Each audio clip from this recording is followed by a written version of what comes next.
Hello everyone, जों दिनै class 10 मेथ्सनि सोंथि 5.1 नि नम्बर 2 क्वेश्चन्सखौ सल्व खालामगोन। सिगांनि भिडिअ नोंसोरनो नम्बर 1 आव जेसेबां क्वेश्चन्स दंमोन बे गासैखौबो सल्व खालामनानै होजोबबाय। जुदि नोंसोर बेखौ नुवाखैब्ला बे भिडिअनि डिसक्रिप्शननि गाहायाव लिंक मोनगोन, नङाब्ला नैबे खनानि आइ बाटनाव थां, बे आइकनानि बाटनाव थांनाबो नायहैनो हागोन। लोगोसे बे मोनसे भिडिअआवनो आं बर' मिडियाम आरो इंलिश मिडियाम फरायनाय बर' स्टुडेन्ट्सफोरखौ नायनानै बानायनाय जादों। ओंखायनो भिडिअखौ जुदि मोजां मोनदोंब्ला लाइक खालाम, शेयार खालाम आरो नांगौ जानाय मानसिफोरनि जेसेबां हायो रानसारनानै होयो, जाहाथे बिथांमोनाबो भिडिअखौ नायनानै मिन्थिना लानो हायो। स' नायदो 2 नाम्बारनि कुवेश्चन्सखौ मा सोंदों। गिबियावनो आं बर' मिडियामनि कुवेश्चन्सखौ फरायग्रोगोन, बेनिफ्राय इंलिश मिडियामनि कुवेश्चन्सखौबो जों नायगोन। एपिनि गिबि मोनब्रै बिदाबफोरखौ लिर जेब्ला गिबि बिदाब ए आरो आगोसार फारागथि डी खौ गाहायाव होनाय दङ। एपिनि मोनबेसे गिबि मोनब्रै बिदाबफोरखौ लिरनांगौनो, first, second and third and fourth. Okay, दा नायग्रो इंलिश मिडियाम कुवेश्चन्सखौ जों माबायदि सोंदों। इंलिश मिडियाम कुवेश्चन्सखौ नायनि। Write first 4 terms of the AP when the first term A and the common difference D are given as follows. A equal to 10, D equal to 10. बेनिफ्राय जों मा खालामनांगौ? First 4 terms खौ लिरनांगौ। अके, बियो मा होनो मोनसे AP नो। AP माने जों मा बेखौ जों सिगाङावनो नायबोखाबाय। AP माने सानलुलि जौगाथाय, जायखौ जों एरिथमेटिक प्रग्रेसन होनना बुङो। बेनि सोमोन्दै जों बेवहाय सावरायला। AP खौ जों बोरै AP नि बिदाफोरखौ जों बोरै दिहुनो जों बेवहाय सावरायगोन। अके, नायलांबाय थादो भिडिअखौ। स' बिदिब्ला जोंखौ मा मोनब्रै गिबि बिदाब दिहुननो होदों।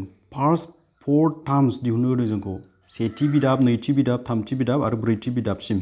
अके, एपि होननाय लोगो लोगो जोंहा मा थायो? सेथि, नैथि, थामथि, ब्रैथि, बाथि, द'थि, स्निथि, दाइनथि बिदि बिदाब जालांबाय थायो जोंहा। सेनिफ्राय फार्स्टनिफ्राय सेकेन्ड, सेकेन्डनिफ्राय थार्ड, थार्डनिफ्राय फोर्थ, बेबायदि टार्म्स जालांबाय थागोन। जेरै एग्जाम्पल हिसाबै नै साप'ज बे मोनसे एपि हमना लाबाय। बेखौ जों मा होनगोन? फार्स्ट सेथि बिदाब, बेखौ नैथि बिदाब, बेखौ थामथि बिदाब, बेखौ ब्रैथि बिदाब। First term, second term, fourth term, fourth terms होनना बुंगोन जों बेखौ। Okay, first, second, third and fourth बिदिनो जालांबाय थागोन। बेबायदि मोनब्रै बिदाब दिहुननांगौ जोङो। बिनि थाखाय जोंहा मोनसे फर्मुला दंखायो। आं बे फर्मुलाखौ खिथाखानि नोंसोरनो। बे फर्मुलाखौ नाय नोंसोरो।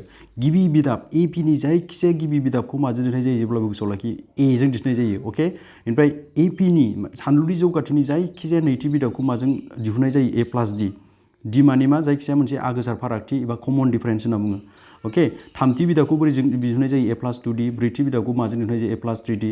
अके, बिदिनो बाथि बिदाबबा मा जागौमोन जोंहा? ए प्लास 4 डि जागौमोन।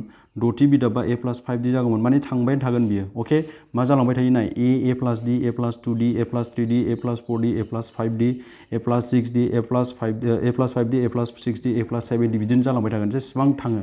होमबा जोंहा नैबे गिबि मोनब्रै बिदाबखौ दिहुननो थाखाय जों नैबे फर्मुलाखौ बाहायनो हायो। अके, गिबि बिदाब ए, नैथि बिदाबखौ माजों दिहुनगोन? ए प्लास डि जों। थामथि बिदाबखौ माजों दिहुनगोन? ए प्लास 2 डि बे फर्मुला बाहायनानै। आरो ब्रैथि बिदाबखौ मा फर्मुला बाहायनानै? ए प्लास 3 डि बाहायनानै। गोसोआव लाखिबाय फर्मुलाखौ? गोसोआव लाखि।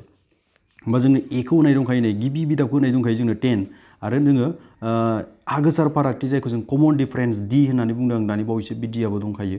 होमब्ला जोङो फार्स्ट, सेकेन्ड, थार्ड, फोर्थखौ दिहुननो दायो आरामसे हासिगोन। जों गिबि बिदाबखौ दिहुनलायनांला, मानो होनबा जोंहा गिबि बिदाबा दंखायो। दायो जोङो मा नैथि बिदाब दिहुननो थाखाय नैबे फर्मुलाखौ बाहायसिगोन। अके, ए प्लास डि। स' नैथि बिदाब जायखौ जोङो इंलिसाव सेकेन्ड टार्म होनना बुङो। नैथि बिदाबा मा? नैथि बिदाबनि फर्मुला ए प्लास डि मोन। एआ बेसेबां? एआ 10, एआ 10। डिआ बेसेमोन? डिआ बेसेबां? 10 मोन, नङा होमबा? होमबा बेसे जागोन जोंहा? 20 जागोन। दानिया दिहुनदोलाय थामथि बिदाब जायखौ जोङो थार्ड टार्म होनना बुङो। अके, थार्ड टार्म फर्मुलाया ए प्लास 2 डि। नाय फर्मुलाखौ हाबानो हायो, ओरैबायदि गोरलैनि। ए प्लास 2 डि बे फर्मुलाखौ बाहाय नोङो। ए प्लास 2 डि। एआ बेसेबां होनाय दंखायो? 10 होनाय दंखायो। 2आ 2, डिआ बेसे होनाय दङ? डिआ इनो 10 होनाय दंखायो। होमबा बेसे जागोन बियो? ब्रेकेट बोखारबा बेजों माल्टिप्लाइ जागोन। 2 × 10 20 जागोन। बेसे मोनखो नोङो? 30 मोनबाय। आरो लास्ट बिदाब, ब्रैथि बिदाब जायखौ जोङो फोर्थ टार्म्स होनना बुङो इंलिसाव। फोर्थ टार्म फर्मुलाया ए प्लास 3 डि। नै ए प्लास डि, ए प्लास 2 डि, ए प्लास 3 डि। सेथि, नैथि, थामथि, ब्रैथिनि फर्मुला बेयो। ब्रैथि बिदाब दिहुननाय फर्मुला। गोसोआव लाखि। एआ बेसेबां होनाय दंखायो? 10।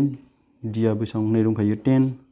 होमबा फज'दो मानफोरखौ। 3 10 जा 30, गासै बेसेबां जागोन नोंहा? 40। स' गिबि मोनब्रै बिदाबा मा जागोन? एपिनि गिबि मोनब्रै बिदाब दिहुननो थिनदोंमोन नालाय। एपिनि गिबि मोनब्रै बिदाबा गिबि मोनब्रै बिदाबा इंग्लिश बिदाब होना लिर फार्स्ट 4 टार्म्स आर गिबि बिदाबा जोंहा बेसेबांमोन गिबि बिदाबा होनाय दंखायो नै गिबि बिदाबा 10 नैथि बिदाबखौ बेसे मोनखो नैथि बिदाबखौ इनै 20 मोनबाय थामथि बिदाबखौ बेसे मोनखो थामथि बिदाबा इनै 30 ब्रैथि बिदाबा 40 बिदिनो थांबाय थागोन बियो जोंखौ मोनब्रैसिमल' दिहुननो होदों अके मोनब्रैसिमल' दिहुनदों एन्सारा बेखिनियानो आरो बेबायदि दिहुनगोन जोङो जास्ट नैबे फर्मुलाखौ बाहाय ए प्लास डि ए प्लास 2d ए प्लास 3d अके जों उननि भिडिअआवबो नाम्बार 2 खौ बानायगोन नाम्बार 2 आवबो आं बे फर्मुलाखौनो बाहायगोन अके थेंक इउ